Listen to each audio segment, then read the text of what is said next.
गंगा किनारे बसा वह पवित्र नगर, जहां लोग मानते हैं कि मृत्यु ही मोक्ष का द्वार है। कहते हैं कि जो मणिकर्णिका घाट पर जलता है उसे सीधा मुक्ति मिलती है। लेकिन हर चिता मोक्ष नहीं देती। कुछ चिताएं अधूरी रह जाती हैं और उनकी अधूरी आत्माएं कभी नहीं बुझती। दिल्ली का अरुण एक डॉक्यूमेंट्री फिल्म मेकर था। उसे हमेशा से मौत, रहस्य और अंधविश्वास पर रिसर्च करने का शौक था। इस बार अपने दोस्त और कैमरामैन राघव के साथ वाराणसी पहुंचा। उनका मकसद था मणिकर्णिका घाट की कहानी दुनिया तक पहुंचाना। घाट पर पहुंचते ही दोनों ने देखा, चारों तरफ धुआं और राख तैर रही थी। लकड़ियों की जलती हुई गंध और गंगा की नमी भरी हवा ने माहौल और भारी कर दिया था। तभी उनकी नजर एक कोने पर पड़ी, जहां एक अधजली चिता अब भी ठंडी राख बनकर पड़ी थी। अरुण ने धीरे से कहा, राघव देख, यह अजीब है। बाकी सब चिताएं पूरी तरह जल चुकी हैं, लेकिन यह आधी अधूरी क्यों पड़ी है? राघव थोड़ा घबराया। मुझे लगता है छोड़ दे अरुण, जो यहाँ के लोग छोड़ गए हैं उसका कोई कारण होगा। न मंत्र पढ़े गए, न अंत्येष्टि पूरी हुई।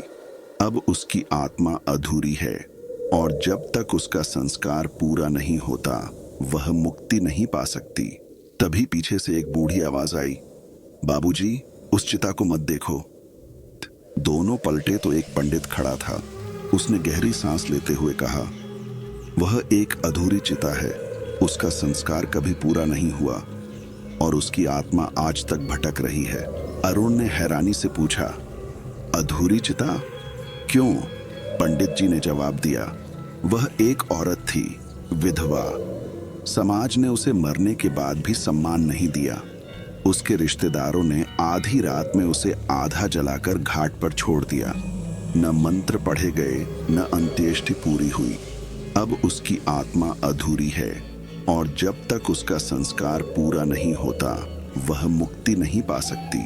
लेकिन अरुण की जिज्ञासा बढ़ चुकी थी।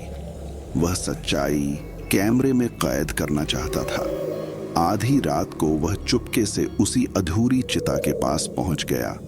राघव मन ही मन डरते डरते उसके पीछे गया।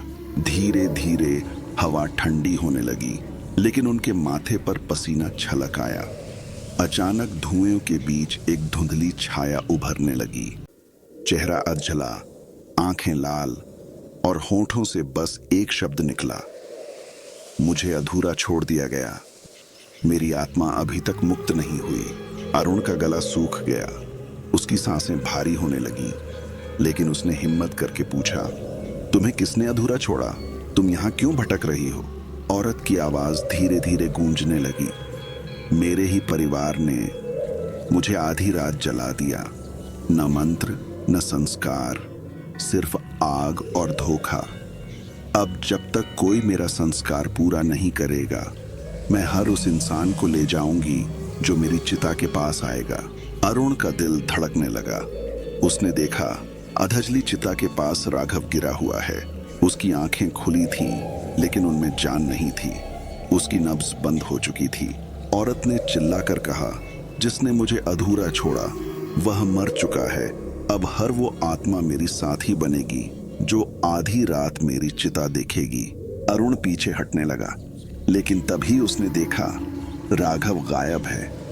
उसने चारों तरफ देखा, लेकिन उसका कोई पता नहीं। अचानक उसे वही औरत फिर दिखी। उसकी उंगली सामने की ओर इशारा कर रही थी। अरुण की चीख घाट पर गूंज उठी। कैमरा उसके हाथ से गिर पड़ा और औरत की आत्मा राख में समा गई, जैसे कभी थी ही नहीं। लेकिन यही तो शुरुआत थी। अरुण भागते हुए घाट से बाहर जाना चाहता था, पर उसके कदम जैसे किसी अदृश्य शक्ति ने बांध दिए थे। वह चीखते हुए बोला, मुझे छोड़ दो, मैंने तुम्हारा क्या बिगाड़ा है? तभी राख से वही औरत की आवाज आई, तुमने मेरी पुकार सुनी, अब तुम मेरी कहानी पूरी करोगे। अरुण कांप गया। तभी उसके सामने राघव की लाश हिलने लगी। उसकी आंखें अचानक खुलीं और वह अरुण को घूरने लगा, लेकिन वह राघव नहीं था। बल्कि उसी औरत की आत्मा ने उसका शरीर पकड़ लिया था। राघव के मुंह से औरत की आवाज निकली, मेरी मुक्ति तुम्हारे हाथ में है, लेकिन अगर तुमने मना किया तो मैं तुम्हें भी अधूरा छोड़ दूंगी। अरुण अब डर और जिज्ञासा के बीच फंस गया। अरुण को पता चलता है कि वह औरत कोई साधारण आत्मा नहीं थी। उसका नाम माधवी था और वह सैकड़ों साल पहले काशी की विधवा थी। समाज ने उसे जीवित रहते श्राप दिया था और मरने के बाद भी उसे चैन नहीं मिला। वह कहती है, जिसने मेरा संस्कार अधूरा छोड़ा उसके वंशज अभी भी वाराणसी में हैं। जब तक उनमें से कोई मुझे आग नहीं देगा मैं मुक्त नहीं हो सकती। अरुण पागल की तरह घाट से भागकर शहर में निकलता है, पर हर गली हर मोड़ पर उसे वही औरत दिखाई देने लगती है। वह सपनों और हकीकत के बीच फंस जाता है।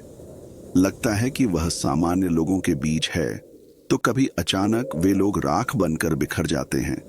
उसे एहसास होता है कि वह अब एक मृत्यु चक्र में फंस चुका है। वह किसी पंडित को ढूंढता है जो उसे बचा सके। आखिरकार वह एक साधु से मिलता है। साधु कहता है, यह आत्मा तब तक तुझसे पीछा नहीं छोड़ेगी जब तक तू उसका संस्कार पूरा नहीं करेगा। लेकिन याद रख, अगर तूने गलती की तो तेरी आत्मा भी उसी राख में मिल जाएगी। अरुण फिर से मणिकर्णिका घाट लौटता है, लेकिन अब घाट वैसा नहीं दिखता जैसा पहले था। सब कुछ वीरान, सन्नाटा और अधूरी चिताएं चारों तरफ। वह आग जलाने की कोशिश करता है, तभी राख से सैकड़ों हाथ निकलकर उसे पकड़ लेते हैं। वे सब अधूरी आत्माएं थीं जो अपने संस्कार की प्रतीक्षा में भटक रही थीं। माधवी की आत्मा फिर सामने आई, अगर तुझे बचना है तो मुझे मुक्त कर, मुझे वही आग दे जो मुझे सदियों पहले नहीं मिली थी। अरुण कांपते हुए लकड़ी उठाता है, मंत्र पढ़ने की कोशिश करता है, लेकिन तभी राघव की आत्मा उसके सामने खड़ी हो जाती है और कहती है, अगर तूने ये किया तो मैं हमेशा के लिए चला जाऊंगा। अरुण को अब चुनाव करना था, क्या वह माधवी की आत्मा को मुक्त करे और राघव की आत्मा खो दे, या राघव को बचाए और माधवी के श्राप में हमेशा के लिए फंस जाए। अरुण ने कांपते हुए लकड़ी आग में डाली, चिता जलने लगी। माधवी की आत्मा एक चीख के साथ राख में समा गई और धीरे धीरे हवा में घुल गई, लेकिन उसी क्षण राघव का शरीर राख में बिखर गया। अरुण टूटकर बैठ गया। सुबह हुई, लोग घाट पर पहुंचे। उन्होंने अरुण को अकेले बैठे देखा। उसकी आंखें लाल थीं और सामने अधूरी चिता अब पूरी तरह जल चुकी थी। अरुण धीरे से बुदबुदाया, मणिकर्णिका घाट पर कोई भी चिता कभी अधूरी नहीं रहती। या तो वह आत्मा मुक्त होती है या फिर किसी और को अपने साथ ले जाती है। उसके चेहरे पर राख लगी थी और उसके होठों पर एक हल्की सी मुस्कान।